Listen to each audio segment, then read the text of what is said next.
ফাইটা যায় বুকটা ফাইটা যায়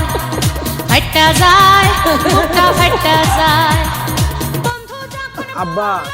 আমার চোখের সামনে দিয়ে কও বাজান আমার শরীরটা না কমজোরি কমজোরি ঠেকতেছে কিছু টেয়া দাও আপেল কিনা খামু। হুঁচার শালির কথা এই শালির বাচ্চা তোরে কেরা কইছে যে তোর আপেল খাইলে তোর শরীর কমজোরি হারে তোর শরীর কমজোরি হয়েছে তোর খানা প্যাকেট প্যাকেট শেখর আরো খারাপ তোর বিড়ি তারপরে গিয়ে আসে তোর হলে তোর শরীর কমজোরি হারবো আর তুই আইসা আমার কাছে আব্বার টেয়া দাও আমি আপেল কিনা খাবো আপেল কিনা খাইলে তোর শরীর কমজোরি হারবো তোমার তো আমি আপেল খাবো নাকি টেয়া দিয়ে না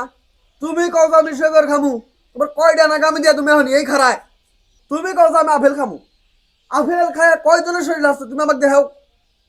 আমি তোমার দেহার শেখর খায় কতজনের শরীর ভালো হয়েছে তোমার সহজ বুদ্ধি একটা আমি দিয়ে দিতেছি কালকে থেকে তুমি গাল বুঝে গিয়ে শেখর খাবে দেখবা যে তোমার একদিনের মধ্যে তোমার কমজোরি সব হারিয়ে গেছে ঠিক আছে আব্বা কালকের থেকে আমি শিকড় খামুনি। শেখর বিড়ি খাইবো যারা সমাজের মধ্যে সম্মান পাইবো তারা